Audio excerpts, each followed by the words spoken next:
Back to Ayurveda made easy channel. आज अपन chapter third अगर तंत्र का विषाक्ताहार परीक्षा एवं विरुद्धाहार ये देखने वाले। सो फर्स्ट ये है अपना विषदाता। किसी भी प्राणी को शारीरिक या मानसिक रूप से नुकसान पहुंचाने के लिए जो व्यक्ति विष देता है उसे ही विषदाता बोलते हैं। नाम नहीं लिखा है, विष देने वाले को विषदाता बोलेंगे। देन आचार्य सुश्रुत के अनुसार विषदाता के लक्षण। यह जो विषदाता होता है वो कैसे होता है, उत्तर नहीं देगा, बोलने की इच्छा नहीं होती, वो घबरा जाता है क्योंकि उसको पता होता है। देन मूर्ख जैसे प्रदर्शित करता है, बिना बात के हंसता है, डर के कारण कांपता है, इधर उधर देखता है, दौड़ने का प्रयास करेगा, वो पीछे मुड़कर भी देखेगा कि कोई आ तो नहीं रहा उसको पकड़ने, और अपराध छुपाने के लिए बहुत बोलता है या फिर कम बोलता है। ऐसे आचार्य सुश्रुत जी ने विषदाता के लक्षण बताए। देन विषकन्या। विषकन्या कौन कौन होती है? जो एक छोटी कन्या होती है जिसको रोज विष का पान थोड़ा थोड़ा कराया जाता है, और कुछ इसके बाद उसकी जो विष की मात्रा है वो बढ़ा दी जाती है। सो ये इस प्रकार की पली हुई जो कन्या होती है वो विषैली हो जाती है। सो इनके श्वास और स्पर्श से ही शत्रु मर जाते हैं, और लोग राजा लोग इनका दुश्मनों को मारने के लिए प्रयोग करते हैं। और जो लक्षण होते हैं विषकन्या के वो क्या होते हैं? जो उसके माथे पे अगर पुष्प या कोमल पत्र रखने पर वो मुरझा जाता। उसकी शया मतलब जो उसके जो ये रहेंगे चारपाई पे खटमल जुए कीटक मर जाते हैं उधर के। देन उसके स्नान के जल से मक्खी, और जो स्नान का जल है उससे मक्खियाँ और मच्छर भी मर जाते हैं। विषकन्या जिसको भी स्पर्श करती है उसकी मृत्यु हो जाती है। देन विषाक्त आहार की परीक्षा। सो विषाक्त आहार की परीक्षा क्यों करते हैं? क्योंकि राजा को हमेशा भय बना रहता है कि उसकी परिचारक हो गया या दुश्मन हो गया उसको खाने में कुछ मिलाकर दे सकते हैं, या फिर उसकी पत्नी वगैरह। इसलिए जो खाने की वस्तुओं की सुरक्षित जांच होती है। देन आचार्य चरक के अनुसार विषैले भोजन की परीक्षा। सो जो विषैला अन्न अग्नि में फेंकने से उसकी लौ असामान्य दिखाई देती है। अपन ने ये जो विरुद्ध आहार अष्टांग हृदय में भी पिछले साल पढ़ा था। तो उसकी मोर पंख के विभिन्न रंग की ऐसे मतलब वो ये दिखती है अग्नि। देन विषाक्त भोजन जिस बर्तन में रखा जाता है उस पर कीट या मक्खी तुरंत मर जाते बैठे हुए। कौवा कौवा जब विषैले अन्न को देखता है तो उसकी आवाज कमजोर हो जाती है, और चकोर जब विषैले अन्न को देखता है तो उसकी आंखें विचलित हो जाती है। पीने के वस्तु में मिलाई जाए तो नीले रेखाएं दिखाई देती है। देन फलों और अन्य खाद्य की विषयुक्त होने पर विशेषता है, मतलब फल वगैरह जो खाद्य पदार्थ है उसके क्या सिम्टम्स दिखेंगे। सो विषयुक्त भोजन एवं पेय के सेवन करने के कारण शिरोरोग, हथरोग, मूर्छा आदि रोग होते हैं। देन विषैले पदार्थों को छुआ जाए तो शोथ मतलब इन्फ्लामेशन, अंगुलियों में सुन्नता, दाह, नख टूट जाते। और विषयुक्त भोजन और पेय मुंह में डाला जाता है तब होठों में चिमचिमाहट होती है, जड़ता, सुन्नता, होठों में विवर्णता, अनुस्तंभ, लालस्त्रा, गले के रोग होते हैं। देन जब आमाशय में विषयुक्त भोजन प्रवेश करता है तो क्या होगा? व्यक्ति बेवर्ण मतलब डिस्कलरेशन, देन श्वेत, सड़ना, वमन, दृष्टिभ्रम, हृदय उपरोध। जब बृहदात्र में जब ये जाता है मतलब लार्ज इंटेस्टाइन में, तो मूर्छा, मद, मोह, दाह, बलनाश, तंद्रा, काश्य और रोगों से ग्रसित होता है। देन दातुन में अगर विष लगा हो तो सूजन, होठ, मुंह की मांसपेशियों में जकड़ाहट होती है।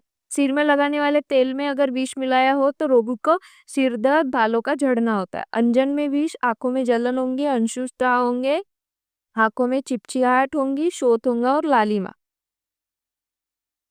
पदार्थों का बाह्य प्रयोग करने से क्या होती है? हानि होती है, त्वचा की हानि होती है। अगर स्नान, मालिश, कपड़े, गहने में अगर विषैला ये रहेगा तो शीत पित्त पीड़िका, रोमांच, शोथ आदि से पीड़ित होता है। यदि कुओं और तालाबों में पानी में विष मिलाया गया होगा तो शोथ या फिर शीत पित्त, आद्मान और मृत्यु भी हो सकती है। देन आचार्य सुश्रुत ने भी विरुद्धाहार के लक्षण बताए। विरुद्धाहार के नहीं, विषैले आहार के। सो कौवा और मक्खियों को दी जाने पर उनकी तात्कालिक मृत्यु होती है। और विषैला आहार अगर अग्नि में डाला तो वो चट चट ऐसे आवाज करता है। देन आचार्य वाग्भट के अनुसार विषयुक्त भात अत्यंत गाढ़ा होता है, विषयुक्त व्यंजन जल्दी सूख जाते हैं, विष के कारण मांस रस में नीली रेखाएं दिखती है। दूध में ताम्र, ये अपन ने पिछले साल पढ़ा था। दही में स्याह वर्ण की, तर्क में श्वेत वर्ण की, घृत में पानी के समान, मधु एवं जल में काली रेखा, मधु में हरे रंग की रेखा। देन मध, विष के प्रभाव के कारण कच्चे फल पक जाते हैं और पके हुए फल सड़ जाते हैं, मक्खियां भी मर जाती है और हंस लड़खड़ाने वगैरह लगता है, ऐसे बताया। देन अगर दूषित जल के क्या क्या लक्षण हो सकते हैं? जल स्वाद रहित हो सकता है, उष्णता हो सकती है, लहरें उड़ सकती है, झाग युक्त, मछलियां वगैरह मर जाना, ये सब अपन इन जनरल लिख सकते हैं। देन भूमि के लक्षण है, भूमि के कई कई पर जल जाती है और कई कई पर घास पौधे मुरझा जाते हैं, कीड़े मकोड़े सर्प बिच्छू आदि भूमि पर मरे हुए दिखाई देते हैं। भूमि चलने से प्राणी और पशुओं को कंडू हो जाता, मतलब खा जाता, खाद कूदनी होती है वो। देन वायुमंडल दूषित होगा तो क्या होगा? सबसे ज्यादा प्रभाव आंख और नाक पर पड़ता है। धुआं और वायु दूषित होने के कारण जो पक्षी होते हैं वो भूमि पर गिरकर बेहोश हो जाती है और मनुष्य में श्वास का शिरोरोग, नेत्र रोग, ये सब हो सकता है। स्वाभाविक दिशा में न चलकर विपरीत दिशा में वायु चलती है। वेग युक्त, कर्कश, अतिरुक्ष और अति शब्द युक्त वो वायु होती है। Then adulteration of food, adulteration of food commonly defined as the addition और subtraction of any substance to और from food so that the natural composition and quality of food substance is affected। ये हो गया adulteration की definition. सो adulteration दो types का होता है, एक होता है अडल्ट्रेशन इंटेंशनल और एक होता है एन इंसिडेंटल। मतलब इंटेंशनल मतलब जो पर्पसफुली किया गया है और इंसिडेंटल मतलब अनइंटेंशनली जो किया जाता है उसको बोलेंगे इंसिडेंटल। देन अडल्ट्रेशन क्यों करते हैं? क्योंकि मोर प्रॉफिट मिलना चाहिए, increase weight, adulteration is added to increase volume.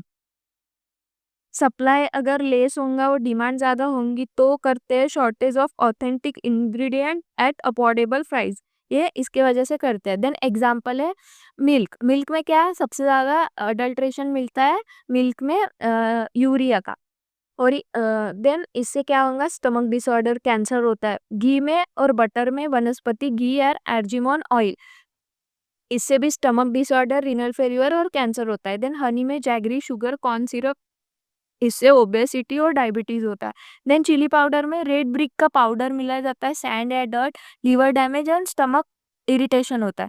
Turmeric powder, aniline dyes and metanil yellow, ये ज्यादा दिखता है, ये कार्सिनोजेनिक होता है। सो ये सब अपन को जो प्रैक्टिकल होते हैं उसमें करवा के दिखाते हैं तो अपन को अच्छे से ये दिख जाता है तब।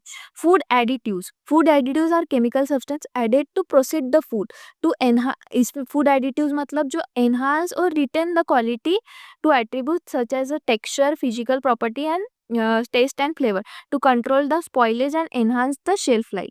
फूड एडिटिव्स मतलब जो शेल्फ लाइफ को एनहांस करता है प्रोसीड फूड के, उसको। जनरल फूड एडिटिव्स कौन से होंगे? एंटीऑक्सीडेंट होगा, बल्किंग एजेंट, इमल्सिफायर या स्टेबलाइजर, प्रिजर्वेटिव, फ्लेवर एनहांसर और आर्टिफिशियल स्वीटनर्स। आहार, हित आहार शरीर के सामान्य विकास के लिए आवश्यक होता है। तो अहित आहार जैसे कि विरुद्ध आहार जो हो गया वो सामान्य शरीर को बाधित भी करता है और बीमारियां भी करता है। तो चरक जी ने अपने सूत्र स्थान में 18 प्रकार के विरुद्ध आहार वर्णित किए हैं। तो उसमें से फर्स्ट है देश विरुद्ध। मतलब अगर अपन देश विरुद्ध कैसे होगा? जैसे रेगिस्तान में जाके अपन और शुष्क और तीक्ष्ण भोजन कर रहे, उसको बोलेंगे अपन देश विरुद्ध। और आनुप देश में जाके अपन मतलब जो दलदल वाला प्रदेश होता है उधर जाके अपन स्निग्ध और शीतल पदार्थ खा ले तो वो देश विरुद्ध। काल विरुद्ध मतलब जो अपना सर्दी का टाइम है उसमें अपन शीत पदार्थ और शुष्क पदार्थ खा रहे, क्योंकि ठंडी में ऑलरेडी ड्राइनेस बहुत होती है और उसमें अपन शीत और शुष्क पदार्थ खा रहे। अग्नि के विरुद्ध मतलब जिनकी पाचन शक्ति अच्छी है वो लघु आहार ले रहे, मतलब जो तीक्ष्ण अग्नि वाले है वो लघु आहार ले रहे, तो वो अग्नि विरुद्ध हो गया। मात्रा विरुद्ध मतलब बराबर मात्रा में शहद या घी का सेवन करना। सात्म्य विरुद्ध मतलब जो अपन को सात्म्य हो गया वो छोड़ के दूसरा ही कुछ खा रहे, जैसे कटु और उष्ण पदार्थ किसी को सात्म्य है, मतलब जो भाता है बट वो खा कौन सा रहा? मधुर और शीतल, तो वो सात्म्य विरुद्ध हो गया। दोष विरुद्ध मतलब जो दोष है उसके समान गुण का, जो जैसे कि वात दोष वाला प्रधान व्यक्ति होगा तो वो लघु और रुक्ष आहार खा रहा तो वो दोष विरुद्ध हो गया। संस्कार विरुद्ध मतलब जो यदि मोर का मांस यदि एरंड काष्ठ की शलाका में भुना हो तो वो संस्कार विरुद्ध होता है। देन वीर्य विरुद्ध मतलब उष्ण वीर्य वाला शीत वीर्य के पदार्थ खा रहा। कोष्ठ विरुद्ध मृदु कोष्ठ वाले व्यक्ति में के लिए अत्यधिक मात्रा में भेदनीय एवं तीक्ष्णीय द्रव्य देना। क्रूर कोष्ठ वाले को अत्यधिक मात्रा में मंद एवं अभेदनीय। क्रूर कोष्ठ वाले को मतलब ये नहीं होता है, बद्धकोष्ठता होती है उसको, तो अभेदनीय और मंद पदार्थ दिए तो वो कोष्ठ विरुद्ध होगा। अवस्था के विरुद्ध मतलब शारीरिक तनाव है, व्यायाम वगैरह किया है, वो वात को बढ़ाएगा, बट उसको अपन वात वाली प्रोडक्ट देंगे तो वो अवस्था विरुद्ध हो गया। क्रम विरुद्ध मतलब रात में दही खाना, क्रम विरुद्ध हो गया। परिहार विरुद्ध मतलब जो गरम चाय या कॉफी के तुरंत बाद ठंडे पानी पीना, इसको परिहार विरुद्ध। उपचार विरुद्ध मतलब घृत आदि लेने के बाद शीतल पदार्थ खाना। देन पाक विरुद्ध भोजन पाक की प्रक्रिया के दौरान दूषित तेल या अनुचित लकड़ी के से खाना बनाना।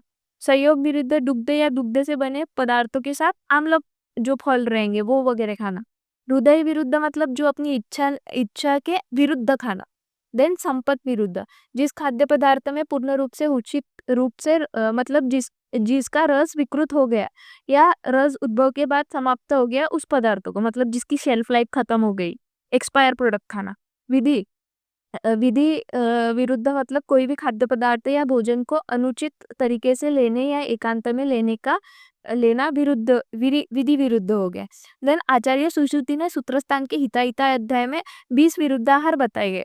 देन विरुद्धाहार के कौन से रोग होते हैं विरुद्ध आहार खाने से? ज्वर, पीनस, ग्रहणी, शोथ, अंधता, विस्फोट, उन्माद, भगंदर, मूर्छा, मद, आत्मा, पांडु, आम्बिश, कुष्ठ, आम्लपित्त और मृत्यु भी हो सकता है अगर सीवियर केस होंगी। देन ट्रीटमेंट सर्वप्रथम क्या करवाना चाहिए इनको? वमन या एवं विरेचन करके शरीर की शुद्धि करना और फिर दोषों को शांत करना और फिर जो हित सेवन आहार विहार है वो खाने को देना। देन अपना टॉपिक है food poisoning and आम्बिश।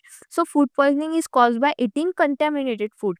Infectious organism कौन से रह सकते हैं इसमें? बैक्टीरिया, वायरसेस, पैरासाइट और their toxin are the most common causes of food poisoning.